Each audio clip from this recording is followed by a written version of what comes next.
Yuuki Wakura is a high schooler who is good at household chores, but he had a bad time looking around for a job for his future.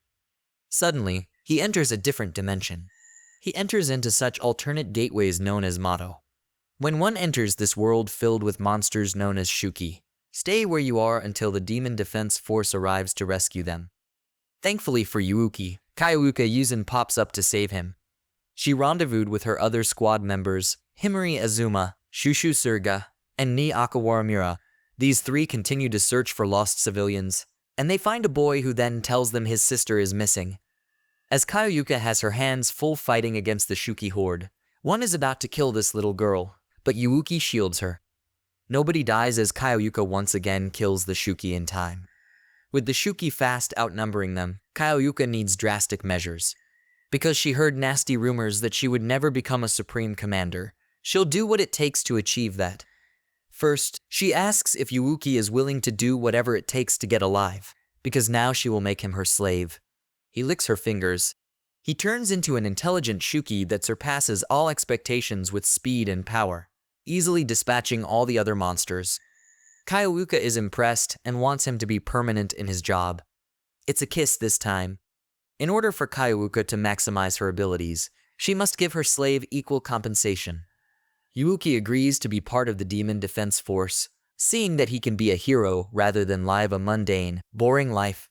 Also, to avenge his sister's death, Kyoyuka brings him back to her 7th Squadron's dorm. She introduces him to the rest, and from now on, he will be their caretaker. Yuuki is so good at his housekeeping job. Ni enlightens him on some stuff, like how, despite their dorm being located inside Mato, it is protected by a strong barrier. There are also other squadrons at different locations. Himari is not impressed with a guy in the dorm. Yuuki realizes his hero dreams won't come true by staying a caretaker, so he complains about it to Kyoyuka. It seems she will only use him when deemed necessary in battle. Otherwise, continue your caretaker job. She warns that if he does something funny, she'll twist it off. Later, when Yuuki cleans the watchtower, he accidentally sees Himari getting in the bath. However, this was spotted by Shushu, as she took a picture of it and used it as blackmail. Now he has to be her slave to keep this secret. While he is not happy with this, what other choice does he have? Besides, Shushu doesn't see him as a man but more like a pet. Yuuki then sees Kyoyuka giving Himari some fighting lessons. To top it off, she continues her combo with a wandering Shuki. With everyone else off to a meeting, Yuuki will be left alone with Shushu. Continuing to be her slave, he learns she is the youngest of 3 sisters and grew up without a dad. She is going to an all-girls school, which is why she is interested in him as a guy. Then they play a penalty game in which Yuuki keeps losing, and he loses all his clothes. She is interested in seeing his junk. She can change sizes and won't let anybody take advantage of her, and she laughs at how small he is. A powerful Shuki wreaks havoc, so Shushu goes giant size to fight it. She didn't count on a huge mother after that. Lacking stamina, she takes a beating. Yuuki knows he needs help, but how? Remembering his transformation with Kyoyuka, the logic that he needs to lick one of Shushu's clothes. But licking her boots turned him into a semi-Shuki. He beats the mother down, and in the aftermath, Shushu is now impressed with him. Meanwhile, in another squadron, several Demon Defense Force girls get picked off by a Shuki. But this one is being controlled by a mysterious woman who seems to know Yuuki and wants to find him. On Kyoyuka's free day, she takes Yuuki to an important grave. This is also a memorial whereby her village was massacred by a single Shuki known as Unicorn. Kyoyuka was a survivor, and it devastated her that day. Ever since, she has vowed revenge on Unicorn. This is why she brought Yuuki, as he needs to power up to help her. Yuuki then takes her to a parfait cafe. That smile on Kyoyuka's face certainly brings back memories of Yuuki's late sister, Aaba. Date is interrupted when Kyoyuka receives a Mato alert. Rushing back, she first brings him to her room. Kyoyuka allows him to take off her stockings and lick her feet to power up. Rendezvousing with the rest, it seems a crater has formed and lots of Shuki are appearing. As they head to the battlefield, they soon encounter Unicorn. More baffling, a woman riding and controlling it. As she takes out Shushu and Himari, she starts talking about her little brother, whom she is obsessed with and is currently finding. When a huge Shuki interrupts, she destroys it for doing so. Don't ruin her moment by talking about her brother. She and Yuuki come face to face, as she is surprised that he is not really a Shuki. Soon, she escapes with Unihorn. Kyoruka is enraged. She is escaping again. But she comes to her senses and helps Yuuki defeat other Shuki and help her comrades. Kyoruka feels ashamed. She almost lost control of her rage.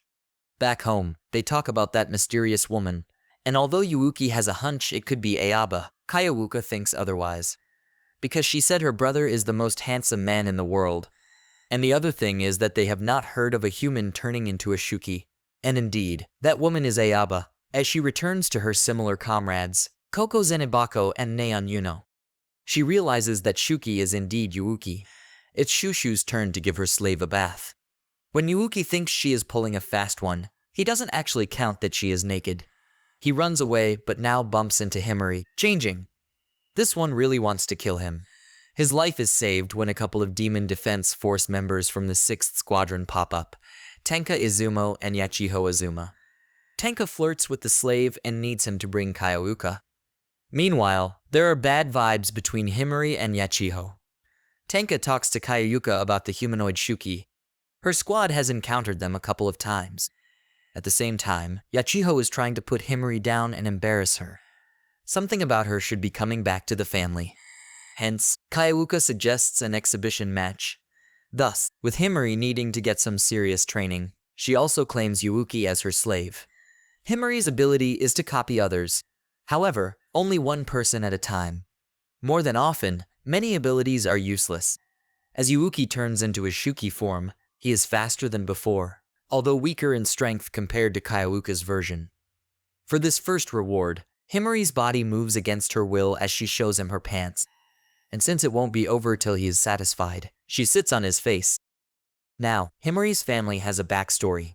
An accomplished Mato slaying family. However, Himari always gets sick when she gets nervous. Yachiho is always tormenting her on this, so to prove herself, she broke ties with her family. As Yachiho's ability is to freeze time and even rewind it, they need a move that will finish her off. Thank goodness for the bunch of Shuki here to help Yuuki train. He finally develops a move. The usual training montage until fight day is here.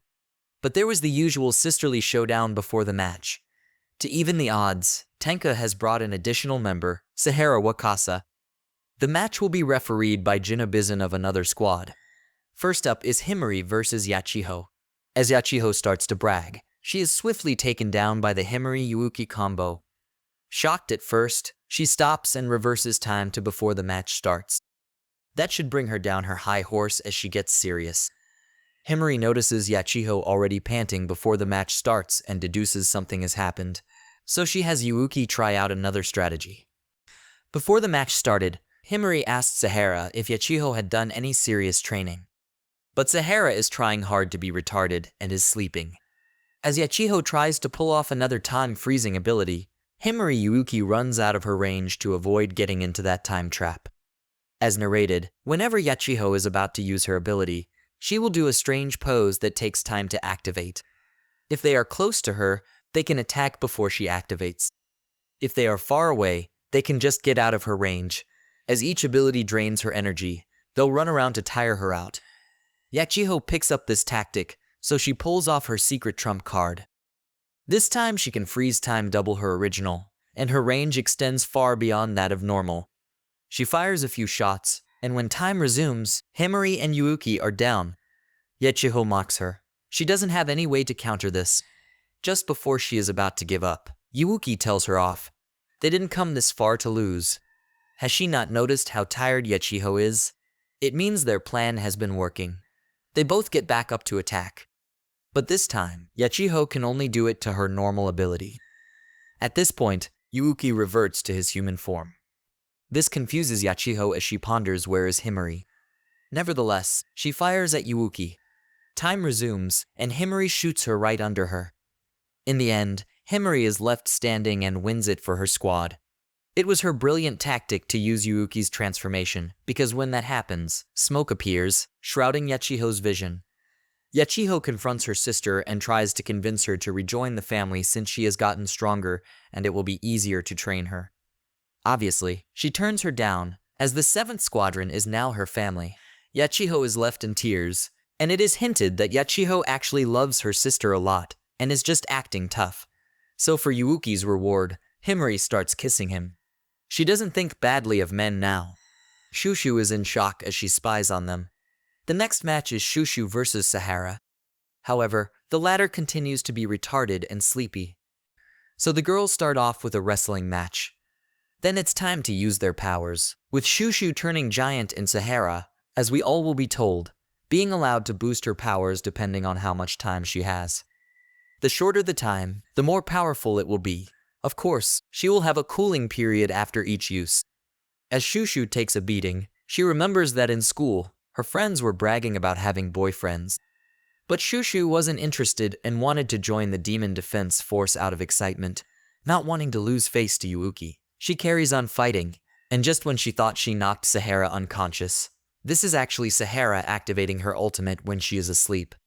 This effectively knocks out Shushu. It is safe to say that Sahara wins. Obviously, Shushu is very sad about this. How can she face Yuuki? Yuuki tries to comfort her. Since erasing memories of that embarrassing defeat won't work, she kisses him. Ni then detects a couple of humanoid Shuki watching. They pick up on her spying and mock her. Soon, a swarm of Shuki invaded. The barrier is broken, thanks to Raern. Our Demon Defense Force girls fight the swarm as Kyoyuka and Himari combine to give Yuuki a new powerful form. Raern is not impressed with their fighting and thinks they are not the ones. Yachiho tries to take her down until she is at her limits. Tenka takes over. Raern thinks she is outnumbered, but Tenka shows that she has already neutralized all the Shuki army that has invaded. Raern thought Tenka would be easy. Tenka shows her true powers as she is able to rip apart the fabric of space and teleport everything she touches. There goes Raern into the vortex. With the threat over and the Demon Defense Force reassembling to discuss what happened, Ni talks about the humanoid Shuki that were present at the battlefield but didn't show themselves. Could they be swept by the vortex too? Tenka and her squad return to write a report, so the final duel has to be called off. Later, Ni draws a sketch of those other humanoid Shuki, but of course, these are not who Yuuki and others encountered the last time. Hence, he keeps pondering about the one that looks like Aaba. Soon, Kyoyuka visits Tenka's base to discuss further action. In the meantime, Yuuki is free, so he tries to clean the place. Then he stumbles into Yachiho's room. Himari's pictures are everywhere. Better get out. Then he sees Sahara sleeping in her underwear and, unwittingly, becomes her bolster. That wrestling move is sure hard to escape. Then he sees Himari waiting for Yachiho to finish her training before talking to her. As usual, being tsundere and the sisterly spat. Sahara quips that Himari would understand better if she just saw Yachiho's room. Meanwhile, Raern still lives, thanks to Shikoku's help in pulling her right before she got sucked in. It seems their mission was to assess the strength of each squad's commander before attacking the Demon Defense Force as a whole. Obviously, Raern's barge in and attack tactic proved wrong. Since Juryu agrees with Shikoku, they have to follow her plan now. Until all 8 of them are together, they will work in the shadows. With the meeting over, Tenka has a little personal favor for Kyoyuka. Can she borrow Yuuki? Tenka claims she wants to have a boy in her life. Or rather, a pet. If Kyoyuka gives Yuuki to her, she will see to it. She'll become the next Supreme Commander. Kyoyuka instantly rejects it because she will become one on her own accord. However, when Tenka claims she could have Yuuki in his free time, well, that's the gray area. It's not like Kyoyuka controls his private life. So Kyoyuka tells Yuuki about this, so it's up to him. Obviously, with the girls working him to death, does he even have his own free time? As he ponders about this in his room, Tenka drops by and starts flirting with him. Forget about being her pet. She can be her lover. Before anything steamier can happen, Shushu barges in and sees this unholy activity. Eventually everyone finds out, and Tenka just gets a slap on the wrist. The next day, Kyoyuka has Ni combine with Yuuki to see what kind of new Shuki he will become. He is much slower and weaker, but his senses are now sharpened, and he can see through clothes. Next is Shushu, but it seems Yuuki can't grow as big as her and gets squashed. Training ends. Time for school for Ni. Yuuki gets permission to accompany her as he finds out her reason to join the Demon Defense Force. Her parents went missing, and all hints point to the Mato incident. When they return, more flirting from Tenka. She's still around. Kayuka takes Yuuki into battle, and she looks mad. She tells Yuuki that from now on, there will be no more flirting with other girls from other squads because he is her slave. This scolding hypes up Yuuki so much that he even defeats a new type of Shuki with ease. However, this is all part of Shikoku's plan to watch and gauge them. At the end of the battle, Tenka had fallen in love with Yuuki even more. Another successful Shuki hunt. So this time, Yuuki's reward is to carry Kayuka like a princess and kiss her. Back home, Tenka is going to be a frequent guest, and the time split for Yuuki is going to be diluted further. Yuuki changes the topic and talks about his sister. When some young bully punk called his brother to beat Yuuki up, Aaba was there to beat them. Double victory as Yuuki also defeated his bully. Aaba was happy with the outcome and celebrated this victory. Soon, Ni detects someone inside Mato. Shushu and Himari go to save her first, while Kayuka goes to get Yuuki in the bath. When Shushu and Himari save the girl, it turns out she is Coco, and she attacks them back along with Neon. Himari suggests negotiating for peace, but they turn her down. The Demon Defense Force will be crushed. By the time Kayuka and Yuuki arrive, they stumble into Aaba. But it is all a trap as Aaba kidnaps Yuuki, and her comrades soon escape. When Yuuki wakes up, Coco is licking all over his body to heal his wounds. Talk about a different kind of assault. Aaba isn't going to be pleased when she sees this. Yuuki is certain that, from the way she acts, Aaba is her sister. Aaba hugs him. It has been so many years. She takes him on a tour of this hidden village, where a few similar people reside. Although they may look a bit like Shuki, their souls are still human due to an accident, unlike those Shuki monsters. Those are truly 100% monsters. Yuuki suggests turning themselves into the Demon Defense Force because they will protect humans. However, they shoot his idea down. They view the Demon Defense Force as the enemy and can never be friends. Coco gives Yuuki a weird mushroom, and he gets weirdly horny. Later, Yuuki notices Aaba eating one of those Mato peaches. She mentions that there is a connection between her powers and this fruit. He wants to hear more of it. Kayuka has an idea where Yuuki is due to her ability to want to give him a reward, and this makes her some sort of Yuuki radar. The 6th and the 7th Squadron will also be joining in to save Yuuki. Before Aaba tells her story, Neon goes first with hers. She was an ordinary human working as a model. One day, she got sucked into Mato. Lost, she ate a peach, and her powers suddenly awakened, going berserk. The next thing she knew, she was naked inside a facility known as the Onmyu Bureau. An old woman told her this is where they experiment and do research on Shuki. Neon was horrified. Her body was slowly turning into a monster, so she pleaded for a cure. Instead, they told her to cooperate in hopes they would find a cure for it. Unfortunately, as they prodded and probed her body, she couldn't take any more of the torture and escaped. It's the same for Coco, as she couldn't stand any more scars on her body. However, it is slightly different for Aaba. After she ate the peach, her body underwent excruciating pain. She hid here until she got it under her control. It was also where she met Neon and Coco. This is why it took her a long time and a roundabout way to see Yuuki. Their goal is to destroy the Onmyu Bureau, which claims they are doing this for the better of the country. But that is all just rubbish and politics. They have a few monster Shuki who side with them. Kuma Daoji, Akira, and Kidomaru, whom we all know as Unicorn. Yuuki is appalled that their attack will cause many innocents to get hurt. He suggests talking to the Demon Defense Force. However, they view them the same since they are under an umbrella organization. Talk is cut short since they sense the Demon Defense Force girls here. Coco and Kuma take on Shushu and Sahara. The Demon Defense Force duo is having problems since, with Coco's slimy body, all attacks on them slip off. Inside the caves, it is the sisters' turn to fight. Yachiho thinks using her time-stopping ability is enough to take down Akira, but once she is done, she sees Neon launching a surprise ambush on Himari. It's time to put on that face of despair. Kayuka and Tenka find Yuuki with Aaba. Tenka is using her power to easily teleport Yuuki away. At a safe place, Kaiouka starts licking Yuuki's hand as a reward. Aaba finds them and launches an attack, but Yuuki comes in between and wants his sister to hear them out. She can't say no to her little brother. Although Kaiouka agrees to help destroy the Omniu Bureau, Aaba will do as she pleases and kill those in her way. After all, they are victims too. Yuuki tries to convince her that Kaiouka can be trusted. Trust this woman who turned her brother into a slave. Yuuki says that was his decision. They don't want to have a longer conversation, so they put Yuuki away so they can fight. So much is about negotiating. While Kaiouka takes on Kidomaru, this could be Tenka's chance to face Aaba so that she can introduce herself as Yuuki's boyfriend. Aaba does not accept her and will kill her. Juru has located Aaba and company and reports to Shikoku. It's time they make their grand and godly entrance. Aaba eats peaches to heighten her senses and power. This means she is on the offensive while Tenka is seemingly dodging and escaping via her portals.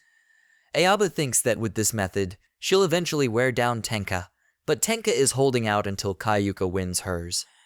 Meanwhile, Shushu and Sahara continue to lose to Coco due to her healing abilities. Shushu gets mad when Coco brags about licking Yuuki all over, so she initiates her grand plan of running away. It may turn out so because, when the time is right, she shrinks herself to the smallest size so Sahara can throw her into Kuma's mouth. Then inside, she expands until Kuma breaks apart. Sahara then uses Kuma's fang to slice down Coco. Elsewhere, Yachiho uses her time reversing power to save Himari. Although Neon shows herself to attack, the sisters could do little to harm her as she goes back to hiding. Himari has a plan for how to face this. She turns her hair into guns. She fires everywhere blindly, knocking Neon off her hiding spot. Yachiho then uses her time-reversing method before Himari uses this ability. Now she is able to pinpoint Neon as they take her and Akira down. Aaba didn't expect a well-timed combo by Tenka and Kaiouka to take her down. She's not out yet, though. The fight resumes, but when Tenka seems to have the best chance to take Aaba down, she freezes. This allows Aaba to deal her a fatal blow. Why couldn't Tenka go through with her attack? The thought of seeing Yuuki's sad face when her sister is hurt hurts her. Aaba admires Tenka for that, but she still will not accept this sister thingy. Aaba gives them a chance to escape, and she'll overlook all this. But with her comrades returning with defeats, Kaiouka now asks Aaba to surrender. Unfortunately, no decision can be made as Shikoku and Juru jump right in. They claim they are the real leaders of Shuki and are known as the 8 Thunder Gods. They take Coco and Neon hostage and remind everyone they are better than these inferior beings. The rest try to mount a fight, but it seems Kidomaru has been bitten by Shikoku's snakes, and now he is following his instincts to go berserk. Thankfully, before Aaba is dead meat, Yuuki returns. Nobody messes with her sister and gets away with it. Juru takes away Coco and Neon, while Shikoku wants to watch and see what happens. Yuuki and Kaiouka's fight with Kidomaru rages on. Then it's time for this Shuki to fall. Kaiouka delivers the victorious blow to avenge her hometown. This is for all the nice people who died, the suffering she underwent, the training, and all for this moment. Shikoku escapes and notes Yuuki as promising. The rest discuss Ayaba's next move. She intends to continue hiding along with the others in other villages. Yuuki is confused. Can't she stay with the Demon Defense Force because they'll protect her? Even if Kaiouka promises to protect her, she might trust them but not the organization.